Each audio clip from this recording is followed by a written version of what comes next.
নমস্কার দর্শক, গাছ ছাঁটাই করব আমরা সঠিকভাবে, ফলনও পাবো সঠিক। শুধু সঠিকভাবে ছাঁটাই করলেই কিন্তু লেবু গাছে হতে পারে দ্বিগুণ থেকে 3 গুণ ফলন। আজকের ভিডিওতে থাকবে লেবু গাছ কিভাবে ছাঁটাই করব, ঠিক কোন ডালটি কাটলে ফলন ভালো হবে, দ্রুত গাছ ঝোপালো হবে, দ্রুত গাছে ফুল এবং ফল আসবে। তো চলুন দর্শক, ভিডিওটি কন্টিনিউ করা যাক। লেবু গাছ ছাঁটাই করার জন্য প্রথমে আমাদের যে শাখাটি ছাঁটাই করতে হবে সেটা হচ্ছে এই যে শাখাটি দেখতে পাচ্ছেন, এখানে ফল হয়েছিল, ফলটি হারভেস্ট করা হয়েছে। মানে যখন আপনারা ফল হারভেস্ট করবেন বা যেই বোটা থেকে ফলটি হারভেস্ট করবেন সেই বোটা সমেত শাখা কিন্তু আমাদের কাটতে হবে। কোনোভাবে যদি বোটা গাছে লেগে থাকে এখান থেকে কিন্তু নতুন আর শাখা বেরোবে না, মানে গাছের গ্রোথ এখান থেকেই স্টপ হয়ে যাবে। এদিকে আসুন, এক্ষেত্রেও কিন্তু তাই। এই দেখুন, এখান থেকে ফলটি হারভেস্ট করা হয়েছে, এই দেখুন, তারপর থেকে কিন্তু এখানে আর নতুন শাখা গজায়নি। এইভাবে রাখা যাবে না। যারাই লেবু গাছ ছাঁটাই করবেন প্রথমে যে সমস্ত বোটা থেকে ফল তুলবেন সেটা অন্তত 5 থেকে 6 ইঞ্চি কেটে দেবেন। আমি এমন একটি কাটার ব্যবহার করব, এই যে এখান থেকে এটি কেটে দিতে হবে।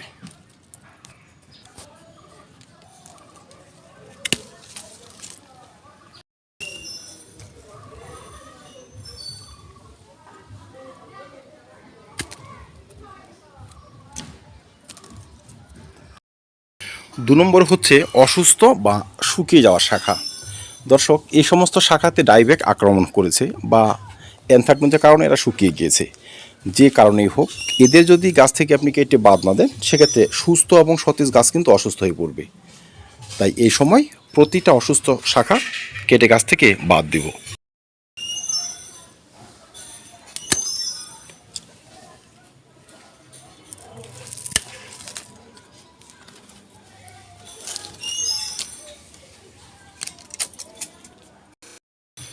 অসুস্থ শাখা কাটার সময় আমাদের যে জিনিসটি লক্ষ্য করতে হবে সেটি হচ্ছে, যখনই কাটবেন কাঁচা অংশ সমেত কাটবেন। অনেক সময় হয় না যে শুকিয়ে গিয়েছে ডালটি, আমি সেটা কেটে দিলাম, তা নয়। যেখান থেকে কাটা অংশ কাটা যাবে সেখান থেকে কাটবেন, এতে পরবর্তীতে আর সমস্যা হবে না। এবং প্রতিটি কাটা স্থানে ছত্রাকনাশকের পেস্ট অবশ্যই লাগিয়ে দেবেন। 3 নম্বর হচ্ছে ওয়াটার শাকার। লেবু গাছে কিন্তু ওয়াটার শাকার দেখা যায়। ওয়াটার শাকারটা হচ্ছে হয়তো প্রধান ডাল থেকে বা তার যে সাব যে ডালগুলো সেখান থেকে একটি শাখা বেরোবে, একদম সোজাসুজিভাবে শুধু বাড়বে। সেই সমস্ত শাখাতে কিন্তু ফুল ফল কম হবে, আর সেই সমস্ত শাখাতে কিন্তু প্রচুর পরিমাণে রোগের জন্ম হবে। দর্শক, তেমন যদি শাখা আপনারা লক্ষ্য করেন যে শাখাটি সোজাসুজি শুধু বেড়েই গিয়েছে উপর দিকে, সেই সমস্ত শাখা কিন্তু কেটে বাদ দেবেন। সেই শাখাটি যত আগে কাটতে পারবেন গাছ তত দ্রুত সুস্থ হয়ে আসবে। ওয়াটার শাকারে পোকার আক্রমণ বেশি হয়, বিশেষ করে ডাল ছিদ্রকারী পোকা বেশি ধরে ওই সমস্ত শাখাতে। 4 নম্বর হচ্ছে গ্রাফটিংয়ের নিচ থেকে যদি কোনো শাখা বেরোয় সেগুলো কেটে বাদ দিতে হবে। এই যে আমার মালটার চারাটি, এটি আমি নিজে হাতে গ্রাফটিং করেছি। এখানে গ্রাফটিংয়ের দাগটি দেখতে পাচ্ছেন, ঠিক আছে?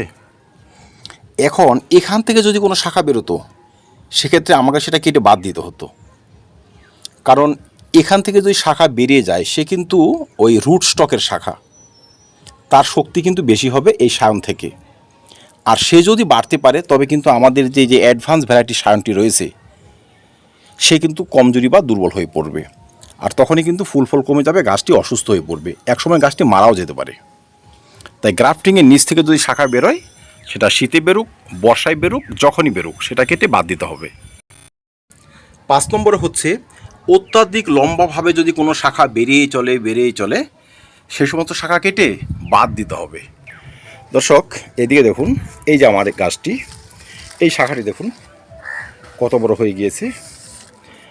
আমার গাছের যে অ্যাভারেজ হাইট কিন্তু মোটামুটি 4 ফিট হবে, কিন্তু এই শাখাটি এর হাইট 6 ফিটের ওপর হয়ে যাবে। যদি এইভাবে শাখাটি শুধু বাড়তে থাকে তবে কিন্তু গাছের কোয়ালিটি বিশেষ ভালো হবে না। আকারটিও ছাদের জন্য পারফেক্ট হবে না। এটি কি করবে, যখন আরেকটু বাড়বে, এই দেখুন শুধু বাড়ার প্রবণতা রয়েছে, কচি কচি পাতা এভাবে হেলে পড়বে। যদি মাটিতে ঠেকে রোগের জন্ম দেবে, যদি হেলেও পড়ে সেই সমস্ত হেলা ডাল থেকে বেশি পরিমাণে ফলন হবে না। তাই আমি যদি এখান থেকে কেটে দিই, তাহলে তার সাইড থেকে কিন্তু নতুন নতুন শাখা বেরোবে, বা সাইডে যে শাখাগুলো এরা কিন্তু অনেকটা ডেভেলপ হবে। পরবর্তীতে এই সমস্ত শাখাতেই ফুল হবে এবং ফলন হবে। তাই কোনো শাখা যদি অত্যাধিক বেড়ে যায়, আপনার গাছের হাইটের এভারেজ হাইট থেকে যদি অনেকটা বেড়ে যায়, এই সময় কিন্তু তার মাথাটি অবশ্যই কেটে দেবেন। সবশেষে হচ্ছে যে শাখা শুধু গাছের ভিতর দিকে বাড়বে সেটা কেটে বাদ দিতে হবে। সেই ধরনের শাখায় আলো বাতাস কম পায়, তাই ফলনও কম হয়, তা সেটা রাখবো না। ভিডিওর শেষে বলবো, আমরা অনেকেই রয়েছি ছাদ বাগানে গাছ করেছি, নার্সারি থেকে ফুলযুক্ত ফলযুক্ত গাছ কিনেছি, সেই গাছে কিন্তু পরবর্তীতে আর ফলন হচ্ছে না বা ফলন আর হয়নি। সেটা কেন হয় জানেন? আমাদের যত্নের গুণে, আমাদের ভুল ছাঁটাইয়ের ফলে। এই যে গাছগুলো, এদেরও কিন্তু একটা এভারেজ হাইট রয়েছে। এবার আমরা যদি এখানে শুধু ভালো ভালো খাবার দিয়ে যাই, বিশেষ করে জৈব সার বেশি বেশি করে, বা আপনার ওই নাইট্রোজেনযুক্ত সার বেশি বেশি করে দিয়ে যাই, তবে কিন্তু গাছের গ্রোথ বাড়বে, মানে গাছ বড় বড় পাতা নিয়ে আসবে, বড় বড় শাখা নিয়ে আসবে, সেই গাছে কিন্তু ফলন আদৌ হবে না।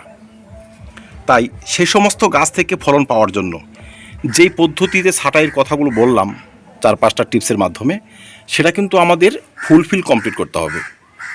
যদি ফুলফিল আমরা কমপ্লিট করতে পারি এবং অত্যাধিক বেড়ে যাওয়া সমস্ত শাখা যদি কেটে গাছের যে গ্রোথটা সেটাকে অনেকটা স্টপ করে নিয়ে আসতে পারি, তবে কিন্তু আপনার গাছেও ফুল আসবে। কারণ এইভাবে ছাঁটাই করে আপনি বীজের গাছ থেকেও কিন্তু ফলন বা ফুল পেতে পারেন। অনেকে আমরা আছি না যে হয়তো বীজ থেকে সুন্দর একটি চারা তৈরি হয়েছে, সেটা টবে বসিয়ে দিয়েছি, সেই গাছ থেকে কিন্তু আর ফলন হচ্ছে না। দর্শক, বীজের গাছ থেকেও যদি আপনারা ফল পেতে চান, সেক্ষেত্রে আপনাদের 3D কাটিং করতে হবে। 3D কাটিং নিয়ে ভিডিও রয়েছে চ্যানেলে, সেটা অবশ্যই দেখে নিতে পারেন।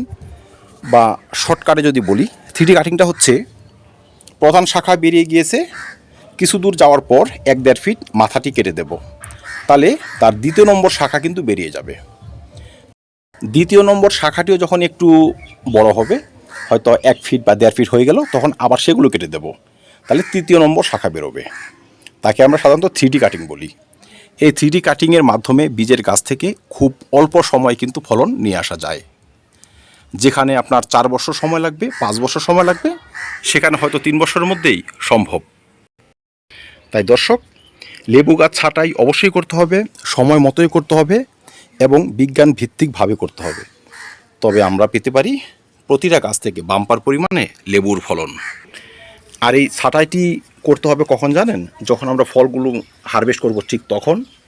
আর 12 মাসি গাছে, যেমন এটা আমার 12 মাসি গাছ, প্রচুর ফল রয়েছে, যেই ফলটি হারভেস্ট করব সেই ফল সংলগ্ন শাখাটি কেটে দেব। ঠিক আছে? 12 মাসি গাছে তো একদিনে সম্পূর্ণ শাখা কাটা যাবে না, তাই সেইভাবে আমাদের একটু একটু করে প্রুনিং করতে হবে, তবে নতুন করে আবার ফুল আসবে।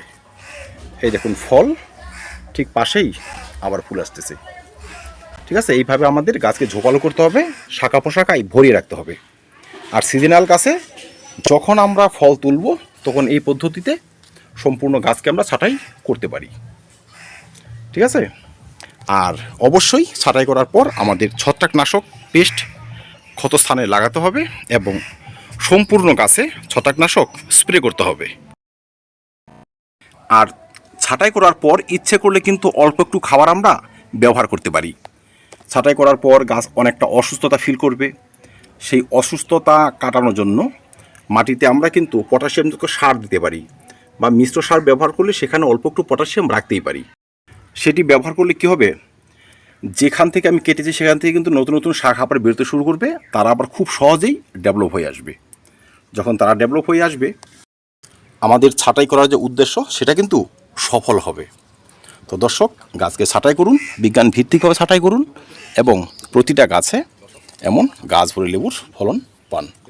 তো ধন্যবাদ, দেখা হবে অন্য ভিডিওতে অন্য কোনো টপিক নিয়ে। ভিডিওটি ভালো লাগে লাইক এবং শেয়ার করবেন, চ্যানেলটি সাবস্ক্রাইব করে পাশে থাকবেন। ভিডিও দেখার জন্য অসংখ্য ধন্যবাদ।